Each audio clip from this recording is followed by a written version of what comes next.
What's up, Brigade? How are you? Welcome into a BetCris Arizona Thursday. My name is Matt Peralta. We're live on YouTube and on X and Twitter. We are replayed on Sports Grid Television, and we can be found wherever you guys get your audio podcasts if you happen to miss the show video-wise and want the audio. Today on the program, where in the world is Adam Bjorn?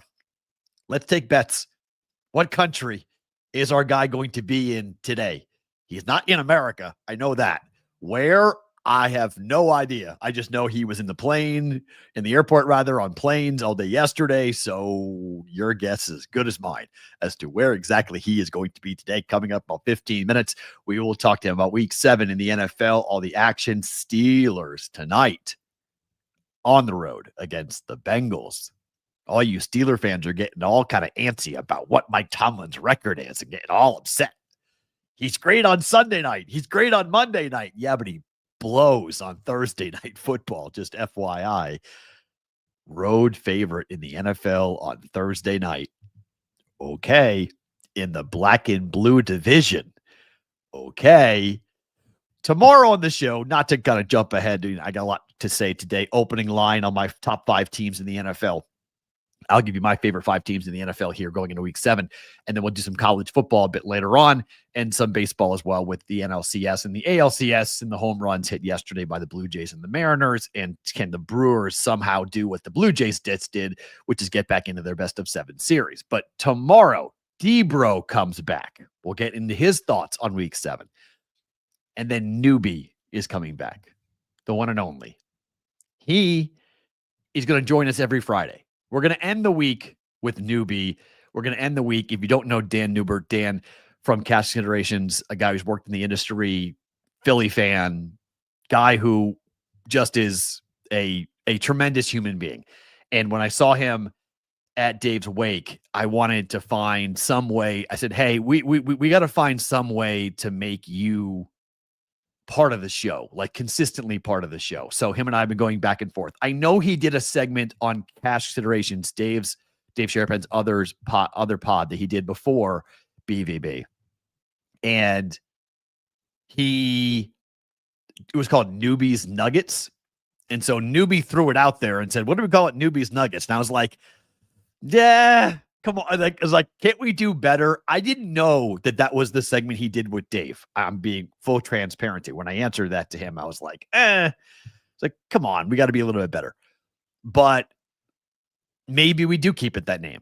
So in the chat, via email, if you're watching on replay, if you're listening, if you have a cool idea for what we can call the segment for Newbert, for Newbie, what can we do to call it? So we're going to end every week.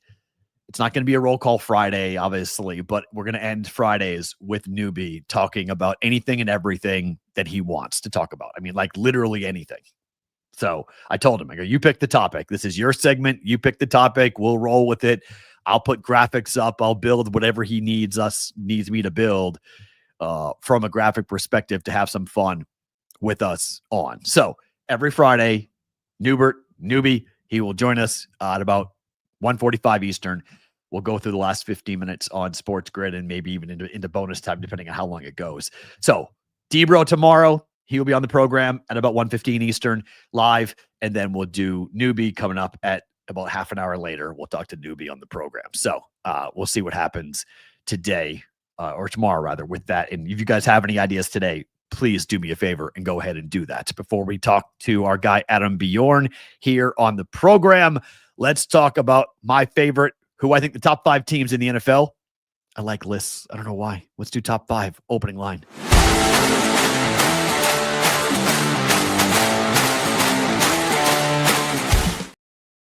All right. As what often happens with me, I need something like spark my brain. And I was talking on X, Twitter, whatever, with a guy, Frank Schwab. Frank's a great dude. I've known Frank for many years. Great writer, covered in the NFL, lives in Denver, big Broncos guy, comes to Vegas all the time, big better. He's tremendous. And every week he puts out his top. He ranks every team in the NFL for Yahoo. Here's his power rankings, what he thinks. Number 1 team in the NFL, Bucks. Number 2, Lions. Number 3, Colts. Number 4, Broncos. Sorry, Bills. Number 5, Broncos. Look at number 10. Look at number 10. Patriots are a top 10 team in the NFL again. Oh boy. Okay. The worst The Jets. Yes. Second worst, Titans. Yes. 30th, the Dolphins. Oh my. Look at the Ravens at 21st. How about that? Steelers play tonight, 15. Bengals, 28. They play tonight. Great game on Thursday Night Football. But I thought, okay, if I was going to do this, if I was going to rank my top 5, and the Patriots, they are not on the top 5, so relax. Okay, this is legitimate. The Patriots are not a top 5 team in the NFL. But what would be my top 5 teams in the NFL? So I thought, all right, let's sit down and say where right now. Now, this is not going forward. This is as of today, going into week 7. Who is a top 5? Who are the top 5 teams in the NFL? Number 5 are the Rams. Now, look, there's a lot of talk about the Rams and Puka Nakua's injury, and I am higher on the Rams than most, but I really like the way Matthew Stafford's playing, and I really like the way Puka Nakua is playing. He's going to miss this week. They have a bye next week. As long as he comes back from that ankle injury, I'm good. Okay? I'm good with this whole thing. And so as I look forward and I go, all right, where will the Rams go? I think the Rams are a team we have to look at. They are 16-1 to win the Super Bowl. They are 16-1. They've got some really long odds. And I am pretty impressed here with what the Rams defense has done. And I think Sean McVay's got a quarterback in a league that is lacking quality quarterback play week in and week out, that we have the upper echelon, but Matthew Stafford is part of that upper echelon. To me, number 5, LA Rams, top 5 team in the league as of right now. Number 4, I have the Lions. I'm worried about the Lions. I'm not debating it here. I'm worried about the Lions. Game this week against the Bucks. This is going to be awesome. They're 850. The Rams are 16-1, and I don't have the Rams that much farther, obviously, behind the Lions, not $8 behind. No, not by any means, for a variety of reasons. Going outdoors, playing in bad weather, the defense, the secondary, whatever you want to talk about. But the Lions are 4-2, and the Lions at home are a really hard team to deal with. The Lions offense is great. Coordinator change, we'll see how that plays out here. But through 6 weeks, I'll do it. I'll put the Lions at 4-2. Number 3, and this is where my list starts to really deviate from the one and only Frank Schwab. I have Seattle. I have the Seahawks at 4-2 as the number 3 team in the NFL. And you might go, what are you talking about? The Seahawks lead the NFL in DVOA. Okay, let's talk about what DVOA is for 1 second, because the Seahawks are 1, the Colts are 2, and the Lions are 3, and the Rams are 4. I really like this metric. This metric to me means a ton, okay? It is a way of comparing team to team. Okay. It uses the play-by-play analysis of the entire season. It breaks down every single play, and then it gives it a percentage based off of 0, which is league average. So if you're 10% DVOA, that is 10% better than league average. Okay. Does that make sense? It values each play, determining the situation, because every play is not equal. It's adjusted for the strength of the opponent, for a game situation. There's a lot of math that goes into it, okay? But if you are a Seahawk fan, you should be very excited to see that your team, 44.2% above league average. That's number 1 by a ways in the NFL. It takes in special teams into account. 44.2% above the league average for the Seattle Seahawks. We're sleeping on what's going on in Seattle. Not trying to be funny, but I think it's there. I really do. They're going to get some help. Get Kenneth Walker. I agree, Cole. If Seahawks are a top 3 team, Kenneth Walker needs to start. That's fine. I think he will start to do this. Okay. He will start to jump in, but I'm somebody that does look at DVOA and someone that says, for offenses, a higher DVOA is better. For defenses, a lower DVOA is also, is on the opposite is better. But each team has their performance judged, and then it gets adjusted on DVOA metrics. They've got the quarterback. They've got a home field. Okay. They've got a home field that you have to be wary of. And look, I like the Niners. I bet the Niners to win the division. I think I'm going to wind up being wrong because the injury situation in San Francisco is horrific. I mean, it's horrific at the moment. You look at the number of injuries. I think the Warner injury is huge. You lost Bosa. You lost Warner. I mean, you're going to get at some point Kittle back, but who's going to be the quarterback long-term? You got a quarterback controversy in San Francisco. It's Christian McCaffrey and who else? Ricky Pearsall can't get healthy. Juwan Jennings has a rib injury and an ankle injury. Like it's really, really difficult. DVOA, yes, that's what it stands for. Defensive adjusted value over average. Yes, DVOA. Yes, but it also offense factors in too. They do a full team DVOA. This is not just a defensive metric that I'm putting up on the screen. Okay, that's overall. That's offense and defense. Seahawks are number 1. DVOA. Colts, Lions, Rams. 1, 2, 3. I have the Rams at 5. I have the Lions coming in at number 3. Sorry, number 2 rather. It's 4 rather. Sorry, I'm going in reverse. Sorry, number 4. My own list. Number 2. Frank has number 1. I have him at number 2. Tampa Bay Bucks. 5-1 with a 4-game winning drive streak going. When Baker Mayfield has a chance to beat you, so far Baker Mayfield doesn't. The reason why I am not putting them number 1, and I disagree with Frank about where they are right now, is the injuries that currently are affecting this team. I have to look at what they are and what they have become here, and they are a shell of what they will be when Mike Evans comes back and when they get their receivers back. But now Ibuka has a hamstring. Like, there's just numerous. 2 offensive linemen are still down. Like, the Bucs are going to get better when they get healthy, but they're 5-1. And I love what Baker Mayfield's doing. We talked about it yesterday about Baker Mayfield and where I am with him in the MVP race. He is my MVP at the moment, given what he is doing, and I think he's a good bet on the MVP going forward because of what is going to be there for the schedule for Baker Mayfield. I do not have the Chiefs on this list. The Chiefs are not a top 5 team in the NFL, no matter how much everybody wants to love around and say, look at the Chiefs, look at the Chiefs. I don't know what happens when Rice comes back. He might be great. He might not be. Okay? Let's see what he is. I don't know. Let's see what the offense looks like before we run and say the Chiefs are the team to beat. I've seen that multiple times this morning. The Chiefs are the team to beat. On what planet are you putting the Chiefs right now as the team to beat?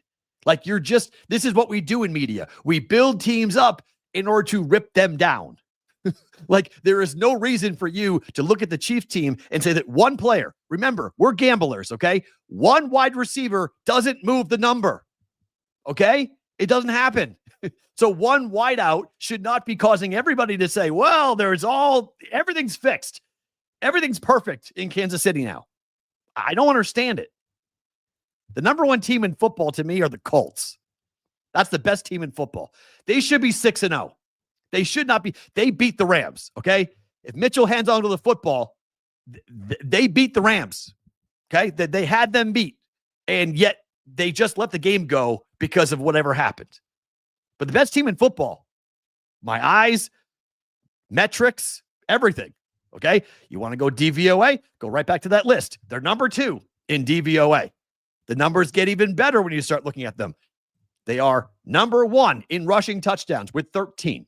They are number 2 overall in touchdowns. They are 3rd in interceptions, and they are 3rd in rush touchdowns allowed. Daniel Jones hasn't just been good. Daniel Jones has been stupid good. Daniel Jones is 37 of 56 while passing under pressure, which was always the worry, right? When he was with the Giants, he was Mr. Happy Feet. With the Colts in Shane Steichen, he's completing 66.1% of his passes under pressure. That's the best in the NFL. He's the best quarterback when pressured this season. Daniel Jones. the wide receivers. Warren has been an absolute steal in the draft. We know what they've got with Jonathan Taylor. We know how they go. We know how they roll. I mean, yes, I really, really look at the Colts right now, and I think you have to be really, really excited. Matt, you won't put the Colts where they should be because of your love of the Pats. Brian, before we jump to conclusions, check yourself, please. Don't tell me what I'm going to do. The Colts are the best team in football. Yes, they're the number one team in football. So before we go ahead and start throwing things at me like this, you might want to check the comment section. Okay? I love what the Colts are doing. I have watched every game in Indianapolis. The worry is Shane Steichen in December, because that's when everything starts to fall apart for the Colts. But 17-1 to win it all is unbelievable value. I mean, you want to talk about value? You want to talk about a good bet to make? I 100% would look at the Colts at 17-1 to win it all.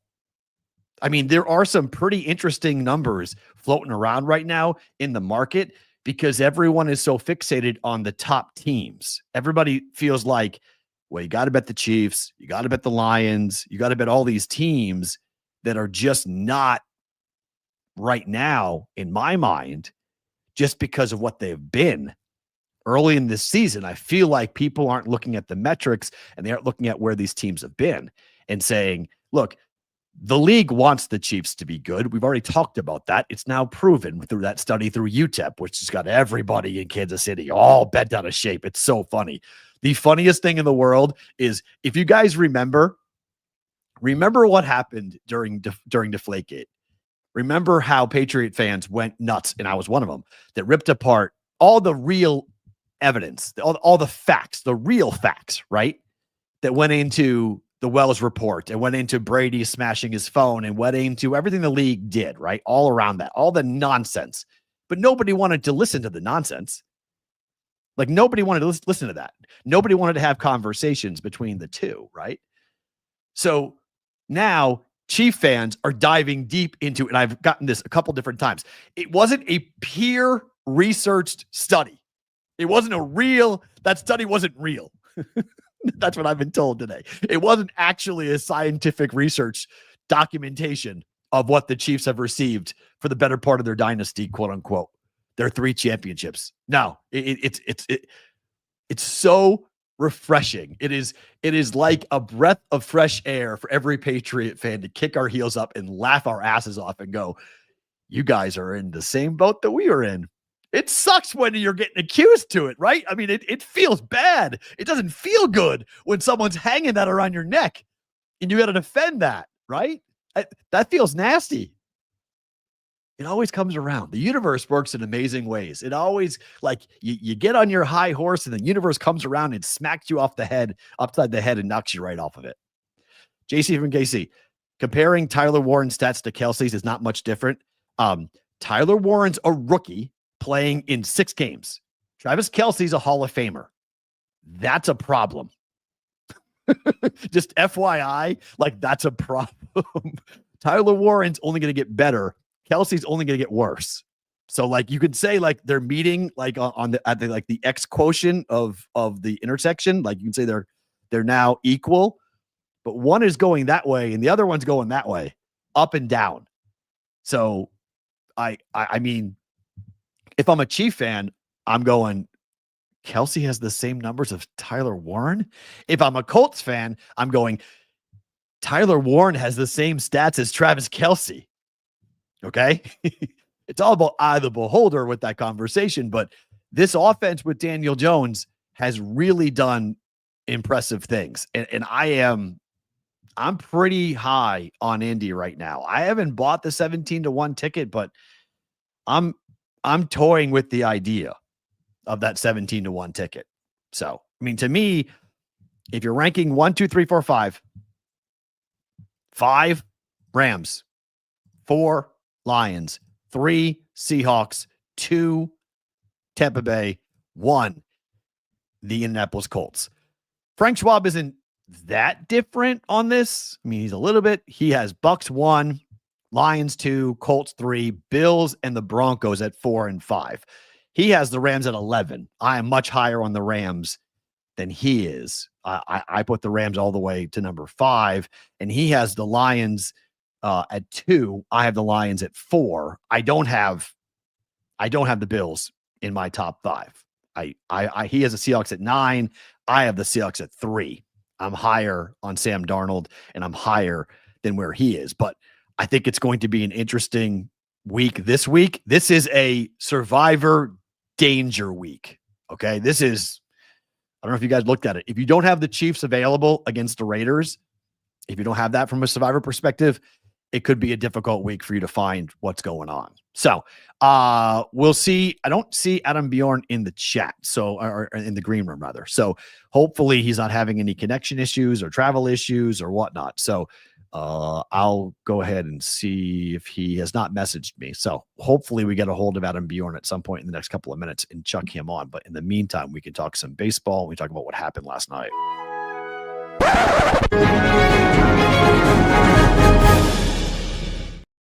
All right, what happened last night, if you are a Blue Jay fan, you're getting to just exhale a little bit on this. So 8 home runs getting hit by both the Mariners and the Blue Jays. Toronto is very much alive. Now, that all can change today, because if you get a win here today for the Mariners, it's over. And, frankly, the odds are still heavily in favor of Seattle, even though it's 2-1.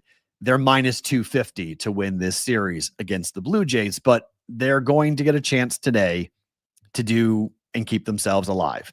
They've got Max Scherzer on the mound. They've got Castillo on the other side. The total is 7.5. The Mariners are only minus 125 favorites. But again, this feels very similar to yesterday when we were talking about over and the Blue Jays and under and the Mariners. It is remarkable that they tied the record for 8 home runs yesterday, given the fact they're playing at T-Mobile, which going into the season, or into the playoffs rather, T-Mobile was the least homered stadium in Major League Baseball. It's the hardest stadium to hit home runs in. That's why everyone talking about Kyle Raleigh hitting 60 home runs in the regular season, why that was so impressive, because he's doing it at the hardest ballpark, playing half of his games at the hardest ballpark. So it is remarkable that Seattle was the place where we saw 8 home runs getting hit yesterday. And I get alerts on my phone for every home run that's hit in Major League Baseball. My phone's always buzzing. When you're around me, my phone is, I get every goal scored in the NHL. I get a text message, and I get a text every time a home run gets hit in Major League Baseball. So it's always zzz, zzz, zzz, my phone just constantly buzzing, and it kept on going last. It kept on going last. It was funny. Wait, hold on. I got to pause something because Eric just put this in the chat. The Patriots over the Steelers is laughable. Eric, you guys are going to lose tonight. You know that, right? You're going to lose tonight to the Bengals. This idea that the Steelers, everybody think the Steelers needs to be ranked higher is really interesting to me, because have you watched the games? The Patriots turned the ball over 5 times. 5 times in that game. 5. 2 at the goal line. I mean, in terms of which team would you rather be right now? The Patriots or the Steelers? I mean, the Steelers, their division's falling apart. So I think that's why people are more high on the Steelers, because the division is a disaster. Bengals, Brown, Ravens. Steelers will win this thing by default. But you have an aging quarterback. Let's see what he looks like. You can't run the football. Still, you can't run the football. And your defense is giving up big plays. Big plays. In terms of where the Patriots are, Drake May is having way better a season than what you're seeing out of Aaron Rodgers. Way better. I mean, look at the numbers. There's so many that Drake May right now, and he has no DK Metcalf. I wish he did. But without DK Metcalf, what exactly are the Steelers doing well? Throwing to a 300-pound tight end that just all of a sudden Washington now is a weapon for that offense? Please. No, I'm not worried. Yeah, you said Drake May was going to fall apart. If I remember correctly, Eric, you said I can't wait for the sophomore slump for Drake May. Where is the sophomore slump? Where is that? Where is the sophomore slump? Because it's not here. He is doing things we've only seen Brady and Mahomes do. So there is no sophomore slump going on at the moment for that. So that's why I think you are seeing an opportunity for the Patriots to be a top 10 team right now. I think most people look at the schedule for the Patriots and say they have a top 10 team. And the reason why the Steelers schedule is similar, is similar, is only because of the division you play in. It's garbage. The Patriots have a last place schedule. Absolutely, it's easy. That's the whole point. Your last place team, you get a last place schedule. First place team, you get a first place schedule. Yeah, absolutely. You get more difficult. Plus, Steelers went overseas to Ireland and all the stuff that's going on with the Steelers. That's going to catch up to them eventually. But in a divisional game on the road against the Bengals with Joe Flacco and Mike Tomlin's inability to win games on Thursday night and his unfortunate consistency for laying eggs on Thursday night, I'd be a little concerned about tonight. We'll talk more about tonight in a little bit, but I'd be a little bit concerned about tonight. Just a touch concerned about tonight when it goes into that situation. But anyways, back to tonight for Game 4. The Blue Jays hand the ball to Mad Max with a chance to tie this series up. He has to be electric. I don't know if he's going to be, but if he can turn the clock back and he can be dominant and he can keep this Mariners lineup at bay, because they hit a bunch of home runs too last night. If they can do that, look out. This series could be tied at 2 games apiece. It's really possible. I don't think that this is a game where I don't know what to do. I'm not betting this game. I don't have a good read on this series. I don't have a good read on either one of these teams. Again, I think it's Blue Jays and over and Mariners and under. I think that's a correlation you can make, but I'm not positive. I mean, this is a rinse and repeat from the books when it comes to what the number is. It's just 7.5. Put it up, 7.5. It feels like an over. It feels like a Blue Jays win. It feels like an over. Does it get there? I don't know. We'll have to wait and see if it gets there, but we're jumping on that. The Blackhawks last night blew out the Blues. I know we don't talk a ton of hockey. I was on at +1.5 Chicago yesterday. I was super impressed with the Blackhawks. Like, again, it's one game, but I mean, 8-3. You score 8 goals on the road. They scored 3 goals in the second period and 3 goals in the third period. Okay, Connor Bedard, I'm paying attention. I'm paying attention. I am. I'm excited. I'm excited about this to see what's going to happen. Blackhawks might be a story. Blackhawks might be worth paying attention. Young, energetic. Maybe it's time to pay attention. And I was on the Blackhawks because now they're 3-0 against the spread on the road. So they've lost both games on the road by 1 goal, and then they won last night as a dog. It's a big dog. I mean, it was what were they? +200, I think, on the money line. St. Louis was like a 260, 270 favorite last night at home against Chicago. Tip of the cap for the Blackhawks. Played well. Yeah. Trey and I agree. Some nice young talent. Something that, if your team's not going to be a cup contender for a bit, as a professional fan, I think we all want to see the young kids play and play well, right? That the team has drafted well, the team has invested well, that the scouts are finding some of those talents and they go for it. +230 for that. How about that? That's what you want. You want something to watch for, to see what, yes, 8 goals, defense was optional. 100%. Yes.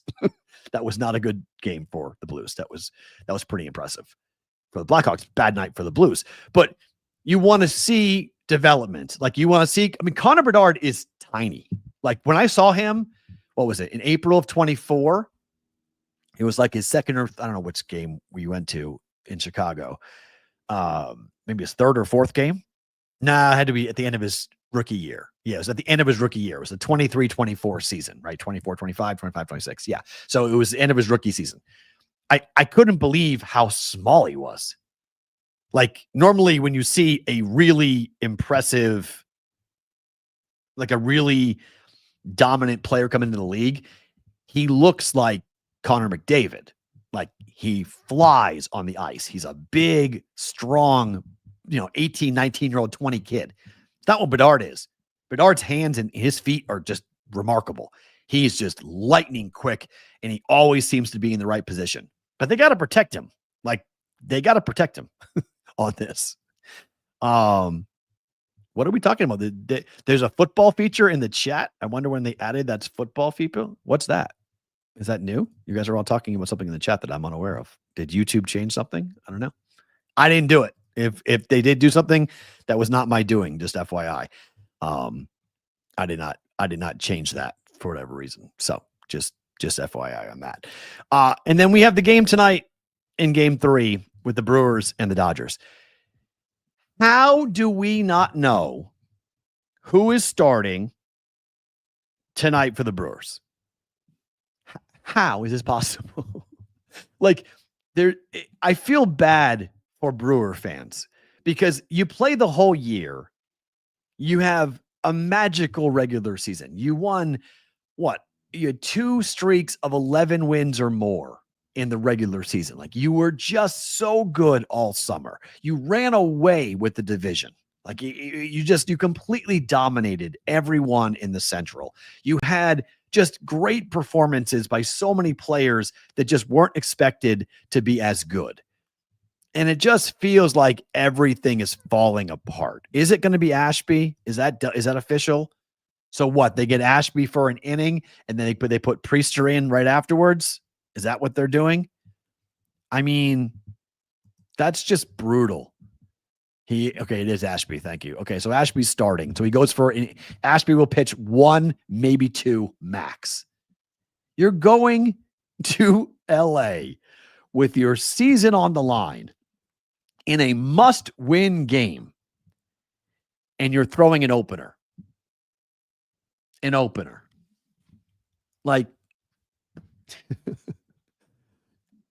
I just feel badly. I really do, because everything was so awesome, and I was all in, and I rode that Brewers train to just we bet it and we bet it and we bet it and we bet it over and over and over again, and it made a ton of sense, right? It made a ton of sense, and it was really fun and really interesting to get involved with the Brewers.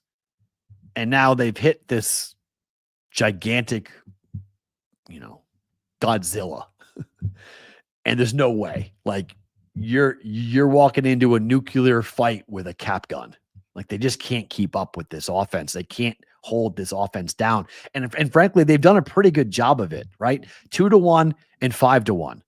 They've given up only 7 runs over 2 games. I think if you ask the Brewers if you were going to be in the series going to game 3 and you only gave up 3.5 runs to the Dodgers on average in the first 2 games, you would feel pretty good about your chances of splitting, right? You'd be 1-1. It wouldn't be 0-2. And the fact they lost game 1 and only scored 1 run and left the bases loaded in the 9th inning when they had the bullpen on the ropes, that's what enabled Yamamoto to go out there, and basically the Dodgers looking at Dave Roberts saying, "You're not moving Yamamoto. Let him throw. Let him go. The whole game. Let him go. We're not going to the bullpen." And now you're facing Glasnow, who's going to be tough. Okay. He's going to be a tough guy to face. And oh yeah, by the way, looking at you in game 4 is Ohtani. So, like, even if you win tonight, you have Ohtani tomorrow, and that's going to be really tough. Look, I am pulling for the Brewers. Nobody wants to see, outside of Dodger fans, nobody wants to see the Dodgers go back-to-back, okay? That's boring. That's not parity, right? I can appreciate the Dodgers. I love watching Shohei. He's the best player I've ever seen. So I understand why it's good for business for Major League Baseball to have the Dodgers be in there. But the Blue Jays just made it a little bit like tap the brakes a bit, guys, on the rush to a West Coast only World Series. So we'll see, because I thought the Mariners were going to win last night, and they didn't. So let's see what happens tonight. Blue Jays win. That series go 2-2. Okay. Blue Jays against the Dodgers is somewhat interesting. I mean, you have Vlad Jr. in there, which is fun. Obviously, it's Ohtani, so you've got some really big bats in both lineups. Both teams can score a lot of runs. Both teams' pitching has been pretty good this year. So, I mean, the Blue Jays have sort of been this team that nobody wanted to, including me, nobody wanted to give a lot of respect to as a championship caliber. I still would say it's Dodgers in 6 if the Dodgers play Toronto, and it could be them in 5. It could be a gentleman's sweep with the Dodgers. I just have a hard time seeing anybody else beating the Dodgers this year. There's 4 teams left, and the Dodgers are a monster favorite to win the World Series. And look, they should be. They're minus 165 to win it all, plus 230 on the Mariners, plus 700 on the Blue Jays, and 17-1. If you want to take the Brewers, they're almost back up to where I was when I got it at 27-1. They're 17-1 at the moment. What are we buying? Dodgers? Gorov? You're laying the 165? Yes. I think it's a good price. And to be quite honest, it's actually pretty cheap. So, like, if you want to hedge off of, if you have a ticket, and I'm probably going to do this before game 3 tonight, I'm probably going to bet the Dodgers to win the World Series. Because I have that 27-1 ticket. I'm probably going to lay the 165 on the Dodgers to try to make up for the loss. It's a better price than them to win this series, because this series, it's minus 1,300. Now, that's interesting. So the Dodgers are in the NLCS, and they are 6 wins away from winning the World Series. 6 wins away from winning the World Series. And they're only minus 165 to win the World Series, but they're minus 1,300 to win the NLCS.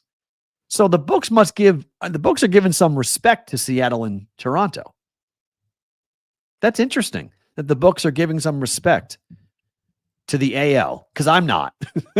Like, I'm not at all. Oh, there it is. Thank you very much. Some breaking news. There we go. Here we go. We haven't played in a while.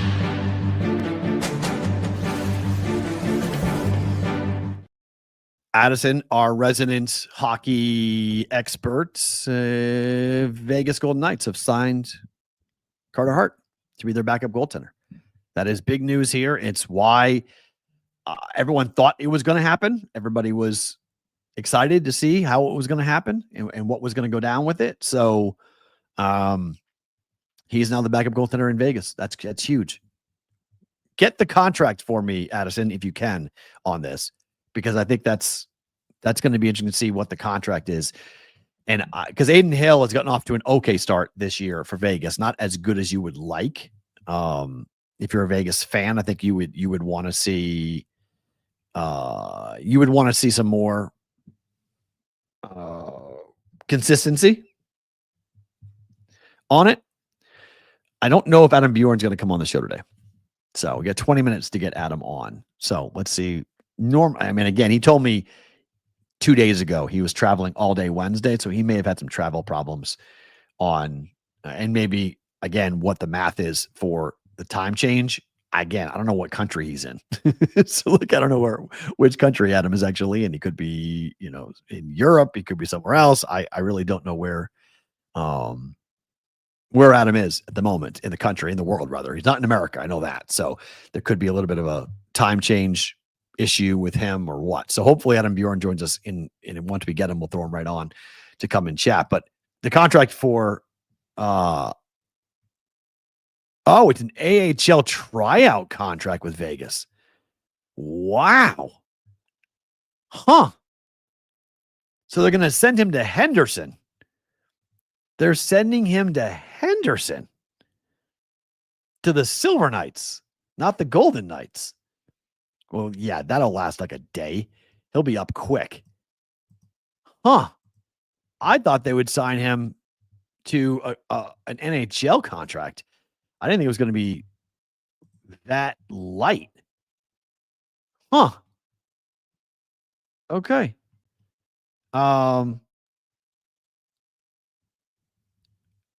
Interesting. Dave Dombrowski just said he's unsure if Bryce Harper will be an elite player. can return to being an elite player. His contract says he'll be an elite player. Dombrowski? Oh, he can't play until 12-1. Ah, that's why. Okay, thank you, Addison. He can't even play. Okay. Due to the suspension? Oh, it's just it's depth, Eric. That's just depth. That they're bringing him in to back up Aiden Hill. But you'd have a guy who's been a number one quarterback. By the way, Stephen A. Smith, his top 5 teams: Bucks, Colts, Chiefs, Steelers, Patriots. I didn't put the Patriots at 5. That's Stephen A. Smith putting them at 5. I'm not sure I would have the Patriots at 5. 5 is too high. Patriots, 5 is high. That's high. That's too high. 10. 10's high. And that's where Frank Schwab has them at 10. 5? Steelers at 4 is laughable, though. That's clown show. That's a clown show take. Chiefs at 3 also is laughable, too. Chiefs at 3 is a clown show take. Hey, 1, 2, yes. Bucks, Colts, I think those are your top 2 teams. You can go ahead and rotate either one. But Chiefs 3, Steelers 4, Patriots 5, please. Come on, bro. No. Totally and completely disagree. I'm wearing a Steelers BVB hat because of our love of Dave, Eric. It's not because of me. It's because of Dave. So, and it's not really a Bruins hat. It's a Steelers hat, Jimmy. Like you can kind of come up with that and say it's a Steelers hat, but it's a Bruins hat if you want to twist that, but I don't think you can twist that. It's primarily, that's good. This is a Steelers model of the BVB hat coming up on that. All right, let's talk some college football. Ooh, Adam just texted me. Is Adam going to come on? He said, let's see what Adam says. He may have gotten the time change all twisted around. Let's see what happens. Well, we'll let him. It's the little ... So we'll let him. While we do that, we can talk some college football coming up tomorrow. Fight Song Friday. Tomorrow's show is very, very busy. So we're going to go into opening line, into Debro, into Fight Song Friday, in a newbie tomorrow. So I want to get a couple of these conversations going early, including Ole Miss at Georgia at -7.5, which is going to be a fascinating football game for Lane Kiffin and Ole Miss to go to Georgia, because Georgia does not lose at home, but Georgia just lost to Alabama at home. And this Ole Miss team is good. This Ole Miss team has a shot to walk in there and hold on. I'm going to tell him to come on now.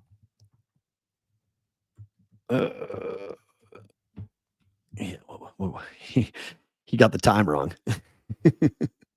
So we can get Adam on right now. That's good. So let's see if he can click on and put him on, and we can talk to him here for this. So yeah, I'm with you. Butchie, I'm with you. Look out for Ole Miss. I'm with you on this. I'm really curious to see what happens in this game. Gunnar Stockton, I was a big Gunnar Stockton fan. I still like Gunnar Stockton. I just don't know if I'm backing him laying 7.5 points. I'm taking the points. I think this is going to be a really fun matchup. Everyone's saying bet the over. I'd be careful because I think Georgia can keep this game tight and slow it down, but their defense has not been what their defense has been in the past. That, I think, is the big issue here. If you are a Georgia fan going, okay, where is that dominant Kirby Smart defense that we're so used to seeing? Where is that defensive line that is really up there that's able to make us go and really dominate and play the way we're supposed to play? Where has that been? It has not been there. First early look, Ole Miss at Georgia. I'll take the points. USC against Notre Dame. Anyone else surprised at this number being 9.5? Like 9.5? I like USC. And you could say, well, it's the fact that USC on the road is so much worse than USC at home. And while I will give you that, I will give you the idea that, yes, USC's defense played well last week against Michigan, but it's more on Michigan's offense and what they look like with Bryce Underwood versus USC suddenly being a defensive team. And their offense, Maeva's playing really well at the quarterback position. They've got 2 NFL wide receivers. They've got a couple of running backs that are really tough to deal with. Like, this is a fun team. USC is a fun team, and people are sleeping on them a little bit as well. They go to Notre Dame. Traditionally, this is a game that the Irish win. Traditionally, this is there. Yeah, Butchie, I agree with you. It's a big number, is it not? 9.5? It seems heavy. I mean, there's been talk about what the future is going to look like for Notre Dame and, where they go. And I don't know. I mean, could Marcus Freeman wind up going to Penn State?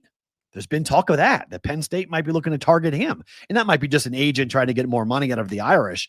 But, Eric, we're going money line? You're going money line USC? I'm going money line, but I think the number is too heavy. This is a rivalry game. This is a huge game for both these teams. And it just feels like this is heavy. 9.5. Jimbo Fisher to Penn State. Why would Jimbo go anywhere? Why would Jimbo Fisher go anywhere? He's got the cushiest of jobs, got the biggest payout in the history of college football. Why would Jimbo Fisher coach again? I wouldn't coach. I'd sit on my tail and do absolutely nothing and just be like, just be an observer. Go buy an island. You practically afford to go buy an island. Oh, we got him. Look who's here. He's here. What's up? Where in the world are you? Literally. Boy, obviously thinking I'm on the wrong time zone because I was thinking I had until 12:15 my time, and it was actually 11:15 sitting here in Costa Rica. So, yeah, I completely blew the time difference. All good. We're still on Sports Grid. We're still live. This is just 30 minutes later than we normally do. So there's no issues at all. So this is great. Thank you for, I'm guessing you had to drop everything to come on. So thank you for making the arrangements. How's the weather in Costa Rica today? Fucking great. I mean, the last few nights I've been like driving home thinking like, this is perfect weather, perfect outside beer garden weather. Everyone was taking bets as to where you were going to be today. So Costa Rica cashes on where in the world is Adam Bjorn here. All right, let's start with tonight. What are you guys seeing for the Bengals and the Steelers? I'm taking the Bengals. I got 5.5. I got a home dog in the NFL. This is people's survivor picks, which I can't believe they're doing. They think that this is Tomlin going to own the Bengals like he normally does. What are you guys seeing from an action standpoint? Well, I just looked at it, and the book's so heavy on the Bengals, I thought maybe I should use the Steelers for my survivor. But I've survived one Thursday night this year. I'm not doing it again. I am, no matter how much of it looks like a play, I'm staying away from Thursday nights. But, yeah, we're looking at like close to 70% of the money's on the Bengals, over 85% of the master money's on the Bengals. Yeah, I mean, we're actually going to need the Steelers tonight to blow it out.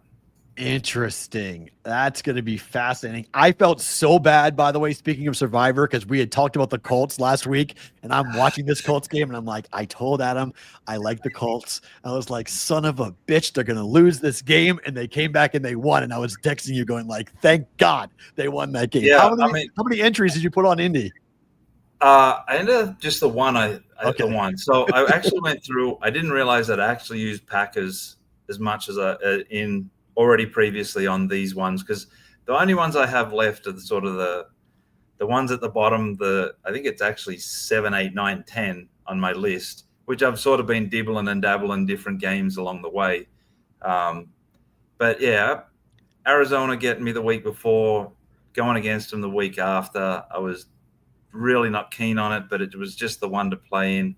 And then, of course, it played out like it did. I would have been better off on a Raiders or a Steelers or something like that lots of others took and ended up going well. But still alive, still have 4. No idea what I'm going to pick this week. Right? This is a hard week. I went through it last night. I was like, oh my gosh. If you don't have the Chiefs available, they're the obvious, right? But if you don't have the Chiefs, yikes. There's not a lot of options here. No, there's not. And I was cringing at the thought of having to take someone like the Bears. I don't have the Broncos available in any of mine. I actually used them earlier in the year. Yeah. I didn't have the Packers. It was literally maybe – I think I have the Chiefs in maybe one, but I have no one over a touchdown favorite that's more than a touchdown favorite. So it's going to be spread, I think, this week. Yeah, it's going to be a tough. I was just going through it going like, there's a lot of road favorites this week. There's a lot of heavy numbers, Broncos, Patriots on the road. I think people that'll be popular. Green Bay, you mentioned you've already taken them. The Falcons are road dogs to the 49ers, Bucks and Lions. This is going to be. And I've always got to just double check. What's Christmas Day again? What's right. Thanksgiving Day? I've got a couple of teams that I've sort of saved, just thinking of using there, but just got to survive. I mean, the goal is right now just be there. Hopefully, something big gets taken out. Maybe the Chiefs or there's Patriots. I mean, against the Titans on the road. I mean, it could happen. Yeah. 3 straight road games for the Patriots. So it's in dead cat bounce after firing Brian Callahan. So that might be a game come Sunday that we're going, oh, shucks, look out. I think they win and cover. I hope they win and cover. It's Vrabel against his former team, but that's a game I wouldn't use in Survivor because it's got some potential to be a little bit damning. Yeah, and unfortunately, everyone dodged that last Thursday night with the Eagle. It was hoping a few more, but it was really a low number. Right. Who got in? It was a clean week for most people. Jacksonville and the Rams are overseas coming up on Sunday morning. Rams are slightly favored on this. Where are you guys seeing the money come in for the Jags being a +3 dog against the Rams? Things aren't going great in Jacksonville, but the Rams won't have Puka Nacua. It's 75% of the money's on the Jaguars here. A lot of it at the +3. I thought it might have been buying the hook, but there wasn't that much at the +3.5, laying a little shorter price. It's pretty much at the 3, and then we've sort of got a bit of -2.5 laying a price on the other side. So it seems like it's a pretty solid number. But yeah, Jaguars is pretty heavy there right now for us. Interesting. Jag money on that one. You did a great job last week when you pointed out the professional money last week. I know it's not great for you because the pros are winning and that's not good, but 3-1 on the pro side last week. The only one didn't get there was the Browns last week. Do you guys have any games this week on the board that's kind of jumping out from a red number from a master's perspective? So it looks like the Chargers over the Colts is pretty heavy there, but overall the Chargers is about close to 70% of the money, and about 70% of the master money there. The other one that's pretty heavy is the Falcons. Falcons money there. Not a lot overall money, but it's pretty much 100% on that side. And then I know there was one of the other games. No, it was a college game that had sort of popped up with them. So, I mean, that's – and the Saints. I mean, that's why when I was looking at the Survivor pick, Bears are friendless.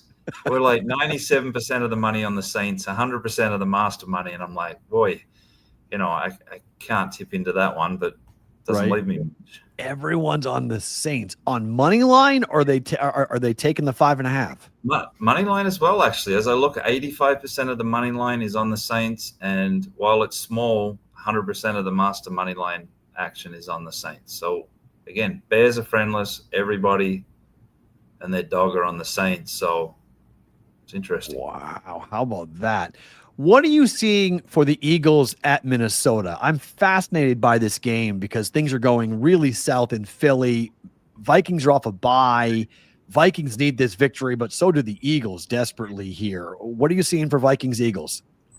So we're 66% of the money is on the Vikings, 62% of the master money, on the Eagles. 62% of the master money is on the Vikings. But this looks like the spread's been all over the place because I've got some Eagles. They've laid the 2.5, the 2, big chunk at 1. But what I did notice is there's quite a bit of money where they're taking a price at -3, -3.5, and -4, where they're sort of getting plus 60 cents, 45 cents, stuff like that. So that's sort of where it is overall on that front. But yeah, right now it's Eagles money. Do you think you guys will close with the Eagles as a favorite? Based on where the money is right now, yes. But this is one of those games that may end up being sort of the Saturday night play where rec money heavy on the Eagles. Sharp money, while it's sort of still too small, is leaning on the Viking side. The rec money is probably just thinking, well, the Eagles can't, they're going to turn it around and keep going. But that's why we're bookies. Exactly. I can't wait to watch this. Commanders and the Cowboys. You guys are currently at 55 from a total perspective. I'm not sure who wins the game, but if this number closes at 55, this will be, and I think this is right, the highest total in the history of this rivalry between Washington and the Cowboys. Anybody taking the under with you guys? Yeah, so this is well balanced overall. If I dive into it a bit, we're looking at over 54.5, over 55, and then the master money is actually under 55.5. We have a couple of big bets there, so it's well balanced overall. But the sharp money is being played on the under 55.5. Interesting. Anything on the side? Side is generally all Cowboys, low volume, but it's about 82% of the money on the Cowboys, and really no master money at this point. I'm afraid to ask, but I'm going to ask it anyway. Is anyone betting Panthers Jets? Anyone even going near that game? Yeah, it's probably the third or fourth biggest bet game. We're looking at about 68% of the money's on the Panthers, about 67% of the master money's on the Jets. Yeah, this is. I mean, it seems like there's quite a few games that have just been bouncing around that 1.5, 2, 2.5 this week. Bryce Young is 1-15 straight up on the road. The last time the Carolina Panthers covered as a favorite on the road was September of 2021. Was the last time that happened. So it's been a minute. There's some bad teams this year, it feels like. That is a bad football game. Let's talk some college because it's a big weekend in college football. What are you guys seeing for Ole Miss in Georgia? That number being 54 from a total perspective. Big game in the SEC with two top 10 teams. Yeah, so this is Georgia money. We're looking at 70% overall. Georgia, 86% of the master money. All -6.5, -7. The trickle on the other side is when it gets to +7.5. That's when you start seeing sort of some buyback and whatnot. But yeah, it's generally all Georgia, the 6.5 and 7, but there's no one laying the 7.5. That money's coming back the other way. So Masters money on 6.5 for Georgia? Yeah, 6.5 and 7. Yeah, the 86% of that money's on that side as well. And as a trickle, there is no +7 action. It's really +7.5 they're needing for the other side. Every year, this was my favorite weekend in college football because it's the third Saturday in October, and it's Tennessee and Alabama. Tied or favored by 8. The total is 59 here for you guys. Where's the money coming in on this matchup? Because that number seems heavy for UT and Bama. This is a friendless game. We've got hardly any volume on this. We don't have a single penny of master money. It's like 60% of the money is on Bama again, -7.5, -8, and then there's a bit at +8.5 Tennessee. But yeah, this is. If I look, I don't know what there's 60 college games. It's right, probably in the bottom 10 easily. It's just friendless.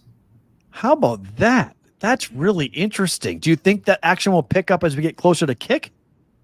Well, it's being a later afternoon game as well. I think people will get through the morning, and I think this is a game where the Rex will, fall into it later in the day. But yeah, this is like, if I look through the chart, it's the only game on the whole board that doesn't have a single penny from what we regard as masters, whether that's arbors, pros, any of those things. Not a penny.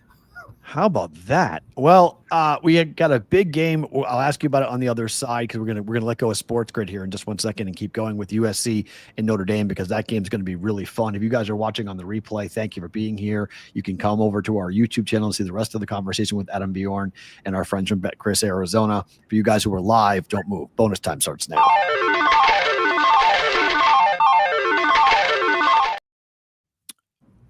So let's continue with this with the Irish at home laying 9.5 to USC. Is this heavy? Are you guys seeing dog money coming in here? Because it feels heavy to me.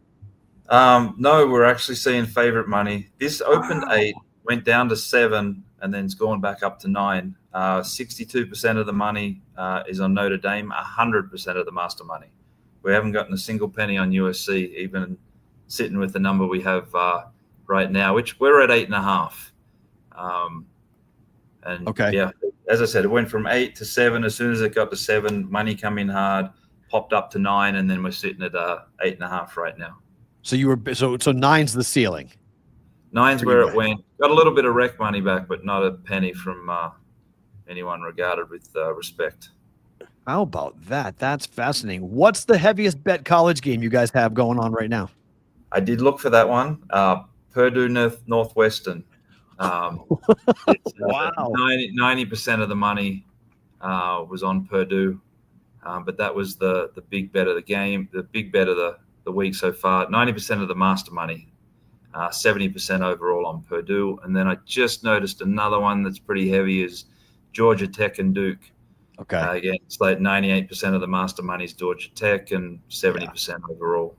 So, all right. So the pros are on Georgia Tech and the pros are on Purdue. I get the Purdue play because it's Northwestern after winning at Penn State.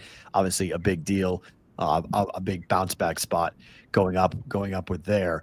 Back to the NFL before we let you go. In terms of the biggest needs you guys are going to have right now, it's Thursday, obviously for Sunday. But is there a game we haven't talked about yet that's going to be a big need for you? So the Patriots Titans is the biggest bet game by far. Wow. Looking at about 70% of the money on the Pats, but 67% of the Titans. The master money's on the Titans. And then the other one that's a standout is Monday night. Looks like the late game. Seahawks Texans. Texans don't have many friends. We're looking at 90+% on the Seahawks. Yeah. 75% of the master money on the Seahawks right now. And there's a bit on the money line there as well. So that's where we're standing right now, but long way to go. And then that live betting can change things pretty quickly as well. Right. So you guys are going to need the Steelers tonight. That's your style. Right now. And just look, another big bet coming on the Bengals. It doesn't look like it's going to come any closer together. So we will need the Steelers tonight. Will you go to 5 or 4.5? Will that number come down? I think it's at 5 already. Okay. I think that's where the mid number is because we're 5.5 minus 17. So pretty much if I opened up the chart, it'd be 5 is probably where it's flat. It may see 4.5 with the weight of money. There is a bit on the money line on the Steelers, but still, if I work that out, master money on the Bengals money line, it's only going down from what I'm seeing. Okay. Before we let you go, Mikey has a question. Have you ever thought about getting into the motorcycle race on Island of Man? Mikey went and watched that craziness. Anyway, you want to get on a bike and go over that death trap of a motorcycle race? So I grew up on a road in Australia, the Great Ocean Road, which is, I guess, a bit like your Pacific Coast Road up California. Right. Pretty treacherous, and I've done it a lot on a motorbike. I've probably gone a little too hard on a motorbike on those things. Recently, being in Isle of Man, I did sort of, get to see some of the track and that. Like I was in a taxi and it was showing the signs of the TT and how it runs. Boy, at the speeds they're going, I'm not sure about it. However, 30 years ago, I sure as hell would have taken a go at it. So, yes, definitely thought about it. I had seen it decades ago on TV, but now 6 kids, a little quieter in old age sort of thing. But, 30 years ago, it's probably a good thing I wasn't over that part of the world. That's tremendous. When will you go live for your show on your Saturday or Sunday on your Twitter account? When are you guys planning on making your Survivor plays? So I believe Nebraska is playing early, so it's always a key factor for it, making sure that Nebraska is not actually on the TV at the time. And I'm flying Saturday morning, so it should be 4:30 Pacific, 7:30 Eastern. We should be on time this week. No delays, I'm expecting. But I will tell you, I'll give you a little hint for next week. On whatever day we do it, Wednesday, Thursday, it should be a big pool, and I highly doubt anyone will find the winner. Why? What's happening?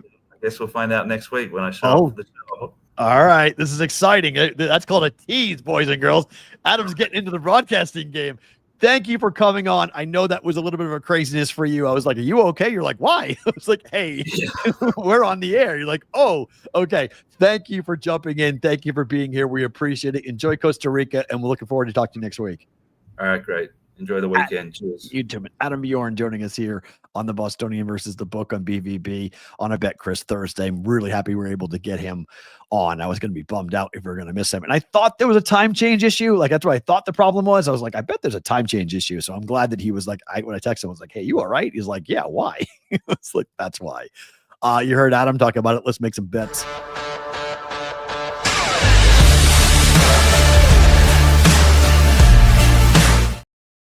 All right, just the picks. Look, I'm on the Bengals 5.5. Okay, it's remarkable.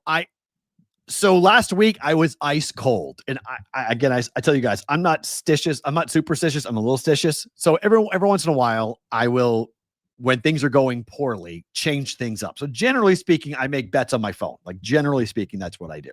But this week, for the last 7 days, I have been going to different sports books in person. So I live in a suburb of Las Vegas called Summerlin. So in my general area, there is Rampart, which is South Point. There is Boyd Gaming at Suncoast, which is FanDuel's lines with Boyd Gaming. So whatever FanDuel has, I can go and bet that line with Boyd. And there's Stations Casino, which is Durango and Red Rock. So I've got different places. So I'm going around different places. 3 different books, 3 different days that I have done this. And every time I go, and you're going to say, Matt, and I know Dave would say, well, why aren't you using rotation numbers? Fine. I've never really bet with rotation numbers. But I walk up and I say, okay, I want to win. I tell them I want to win this. So I'm betting to win. And I'm taking 1, 2, 3. Every single book, every single ticket writer has assumed I'm making a parlay. I'm not betting straight. And I've had to say, oh, no, I mean, I'm taking all these bets straight. And all 3 ticket writers have given me the same eye roll of like, oh, fuck, kid. Okay, sure. We've ruined it. We've ruined it. Like, it's just the number one assumption that everyone is parlaying. Like, there's not even a question. Like, oh, you're parlaying this. No, I'm not. I'm straight betting this stuff. So it happened again last night. I went to Suncoast last night and made the bet. And made this play. Bengals plus 5.5. Look, Mike Tomlin on Thursday night, he's 2-8 straight up, 3-7 against the spread in those games. He's lost 4 in a row straight up. And ATS, their last win on Thursday came back in 2016. It screws up the Mike Tomlin rhythm of a week to play on Thursday. But he has owned the Bengals, 25-11-1 against the spread. By far his most profitable opponent. He has owned the Bengals. But this is Joe Flacco. This is a divisional game. You saw it. All the money. Eric, you can bet it at Boyd. FanDuel's numbers are all Boyd. Any Boyd property has FanDuel's numbers in Vegas. So you can go do that. Bengals and under that's not bad. Don't mind that. I'm not touching the total. I'm just taking the 5.5. Give me the 5.5 on that, please. 5.5. If you want to bet the college game tonight, both East Carolina and Tulsa are 5-1 to the under. And their games have gone woefully under. And these teams' offenses aren't great. Defenses are okay. But on this is a game where you bet and you don't need to watch. Like, this is just like bet it and then not really pay attention to it. Tulsa is 2-4. They're 0-3 in the American. East Carolina is 3-3. They're 1-1 in the American. But, I mean, they've given up 34 points to BYU. They gave up 6 points to Army. They gave up 19 points to Tulane last week. 26 points to Tulane in a loss last week. We were on Tulane. We laid the 7.5. Got that hook with Tulane. But I really do think this is going to be a pretty low-scoring, boring game coming up here tonight. I'm going under 54.5 for East Carolina in Tulsa. It's the only college game on the docket coming up here for tonight. And then let's see. And then Dodgers run line. I mean, what the hell else are we betting tonight? Brewers can't score.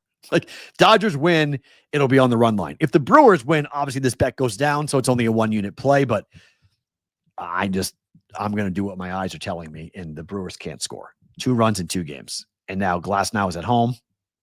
Give me the run line. Give me the run line. Dodgers on the run line. Addison, you're asking a sore topic by asking me about tonight. Like, this is a little bit of a This is a sore topic for me because my, I guess I wanted to go to the game. I'm not allowed to take Madeline to the game for a reason I'm not going to get into on the air, but like this, I want to go tonight. Yes, I want to go tonight. I'm not going tonight, but I want to go tonight. So instead we're going to Disneyland tomorrow.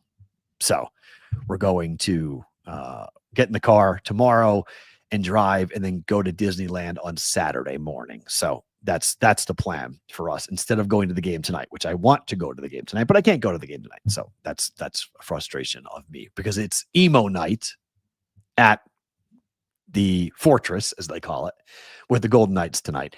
And the Bruins are here. The Bruins are in town. The Boston Bruins are here playing against the Golden Knights tonight. They play one time here. One time here in town. So yeah, I'm a little bent about all of that. I'll admit it. I'm a little sore that I'm not going to be there because I want to be there, to be quite honest. All right, a couple of news and notes here for the NFL. I told you about the Panthers when we were talking to Adam Bjorn. Panthers -1 against the Jets. Carolina's favored. Bryce Young is 1-15 straight up on the road. The last time they covered as a favorite was in September of 2021. You heard Adam talk about the Charger money coming in against the Colts. The pros are fading the Colts. Harbaugh has never lost 4 games against the spread as a coach in the NFL. He has not covered against Miami, Washington, or the Giants. And the Colts had to go back out to the West Coast. They lost at the Rams. Let's see if they lose at the Chargers. That's potential. I knowing the pros are on the Chargers, knowing this stat with Harbaugh, let's see what some of the injuries look like for the Chargers if they're healthy going into the game. But you could find me on the Chargers.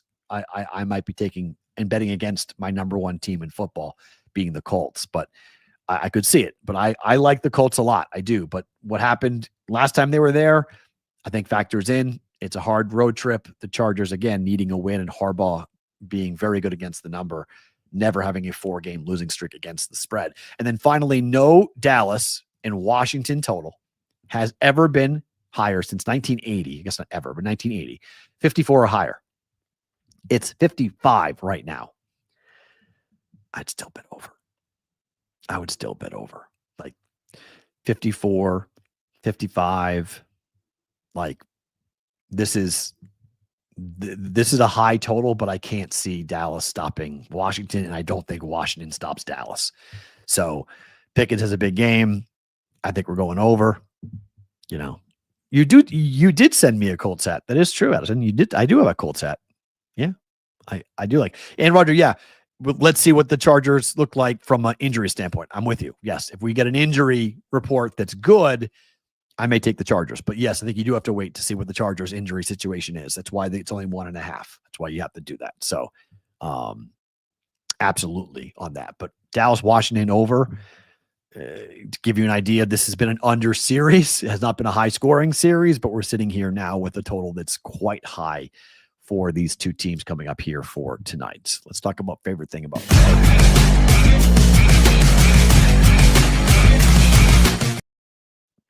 Sorry, hit it too soon. Sunday for Washington and Dallas. Favorite thing about today for us. One, that we got Adam Bjorn on. That was awesome because I did not think that was going to happen. I was going to be bummed out not to get Adam on the program. I knew he was somewhere crazy. Didn't know where he was in the world, so I assumed we needed to go ahead and get him on. So that was really fun to jump in. Everyone is tagging me on the Dolphins and the Browns game, by the way. Thank you. Ohio wind is back. If you want to get ahead of this, I would bet the under today for this between the Dolphins and let's see what the number is. Browns, Dolphins. It's 36.5 at the moment. I would still bet under. We're talking, we bet unders for wind, not rain. Okay. The National Weather Service is issuing this statement: a certainty of a system worth keeping an eye on a stronger storm may materialize. The current forecast is for 94% chance of rain, 36 mile per hour gusts, 65 degrees. If this wind increases, we're talking 50, 60 miles per hour. What worries me is in the comment section of Andy Slater, who is the talk show host and on-air personality for Fox Sports 640 in Cleveland. sports books are commenting directly underneath him. And whenever I see sports books commenting about this, I get concerned. I mean, Tua in the wind is like big on this. So maybe put a half a unit down at 36.5 and then see what the weather comes in and bet the other half on the under if the number doesn't move or if the weather report gets worse. But I think to bet the under involving Dylan Gabriel, rookie quarterback, and Tua with him throwing his opponents his teammates under the bus. Yikes. That's not really a game that I would look to be backing the Miami Dolphins or putting an over perspective. So the number is indicative, 36.5. It's the lowest number on the board for a reason. In fact, it's the only game in the 30s this week at the moment from a total perspective because of the weather, because of the wind. But in that building in particular, that is a wind tunnel of a building. I mean, we've seen footballs go all over the place trying to be kicked in that. So passing with Tua, not the strongest of arms, right? Accurate and toss, a touch passer, that's dangerous. But favorite thing about today, guys, enjoy this right now. We have NFL football, we have college football, and we have Major League Baseball playoffs. I mean, on a Thursday night, going into a Friday, okay? This is a good day for sports. This is a fun day for sports. This is a good day for sports. Enjoy it. If you don't bet, hopefully you just enjoy games. It should be fun. CeeDee Lamb coming back would be beautiful. Would be beautiful. Dolphins have to win that game. They've got to beat the Commanders. They have to. Cannot go 2-4-1. Gotta win the game. Have to. Hopefully 3-3-1, we're okay. 2-4-1, we're in deep trouble because the Eagles could very well lose to the Vikings. In fact, I think they're going to lose to the Vikings. So nobody wants to listen to that in Philadelphia, but I'm taking the Vikings this coming weekend. Thank you to Adam Bjorn for coming on. Great to see him. Great to get him on. Thank you to BetCris Arizona for sponsoring this show. If you are in Ohio, New Jersey, Kentucky, Prime Sportsbook, please go and use them. If you're in the state of Arizona, please check out BetCris Arizona for your sports betting opportunities. This is how we keep the show rolling. They have become a great sponsor of ours. We really appreciate them stepping up and being a part of the BBB and the Brigade. If you have options, and you do, please take a look at some of the people that do keep this show going. Tomorrow, Debro comes on in the first 20 minutes of the show, and then Newbie for a new weekly segment. We'll jump in here.